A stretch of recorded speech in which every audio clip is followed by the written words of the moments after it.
For all the issues I've had with the van lately, 2024 started kind of like how 2023 ended.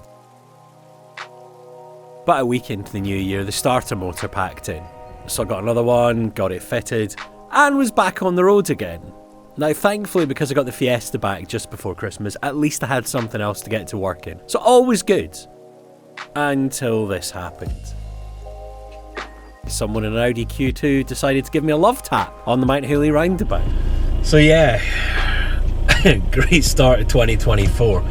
The sills bashed in a little bit, the door's completely knackered, and at one point it was catching on the wing, so it's probably as good an excuse as any to get the wing replaced while I'm doing it. But trying to get parts is an absolute pain in the backside. There's very little available up here in Aberdeen, so what I might end up doing is using it as an excuse to rebuild the front end of the car, maybe put on a Terran front end or get a facelift Caddy with better headlights. But I really don't know what to do. Initially when this all happened, the guy was willing to try and settle outside of insurance, which I was fine with, because if I take this near an insurance claim, the van's a write-off. It's as simple as that. So when he suggested he was going to pay and maybe give him a bit extra for my trouble, I was quite happy with the idea. But now all of a sudden he wants to go through the insurance, and he's also starting to try and suggest that the blame maybe isn't his. Mate,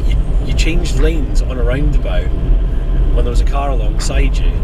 There's not really much detective work needed. And also you admitted liability by going, hey, really sorry, don't know what I was doing. But again, he's managed to twist the whole situation round and talk about how stressful it is because neither he or his wife have been involved in an accident in 20 years. Well, you know, that is maybe. When the bump happened, he didn't even ask once how I am. He just had his head in his hands, sighing about the state of his car. Didn't come over, didn't ask if I was okay. It was me that had to point out, mate, they're just cars, you know, they can be replaced or repaired. To be brutally honest, and I'm really sorry to stereotype here, just seems like a typical Audi driver. This poor little Audi's been in a war. Forget the Caddy, I know it's a tatty old van, but you know, it's my tatty old van. And I was in shock for the rest of the day as well. Not once did the guy ask, are you okay? Anyway, I'm rambling. He's really annoyed me with his attitude, this whole, oh, let's not claim, suddenly becoming let's claim, PS, might not be my fault. Well, mate, it's your fault entirely. He got out, he started inspecting his own car and started sighing, and he had his head in his hands at one point. It was actually quite embarrassing. I did hold myself back from going, I'm alright, mate. My first reaction was, you're sitting looking at your car, I'm in shock, you know, you've just ploughed your Audi into the side of my door, that much away from me. Yeah, I'm alright, thanks for asking.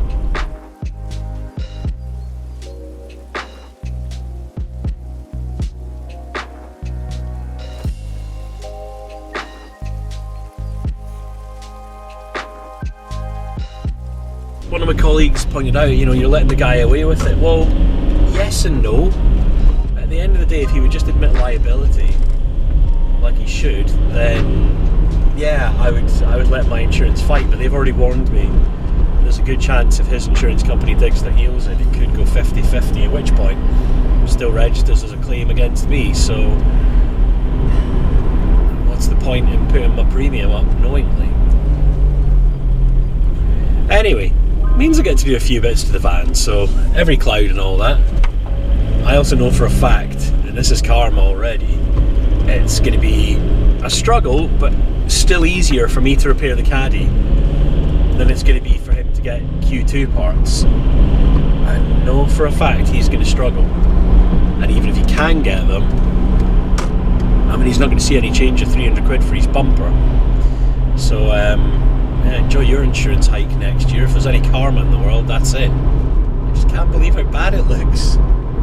So because I'm paying for this myself and sourcing the parts, there's a couple of options open to me. I wanted to replace the wing anyway because the rust repair hasn't held and there's quite a few little dents and marks in it. So if the door's coming off anyway, it makes sense I'll do the wing at the same time. Do I just replace it with like for like, or do I go for a Terran or maybe a facelift front end? So yeah, I've got some decisions to make anyway. really don't know.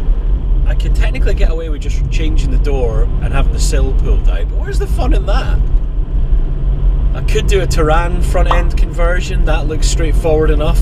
Maybe you've done one. You could give us a heads up if it's as easy as it sounds. Or I could get a new Caddy facelift front end, brand new second hand, as Matt Armstrong would say. Brand new second hand. Let me know in the comments what you think I should do. Scrapping is not an option. I am not getting rid of the van, because this has been like a form of therapy for me in the last 18 months or so. So yeah, give me your suggestions. Which front end, if I do a swap, should I go for? And yeah, we'll see what happens. Cheers for now.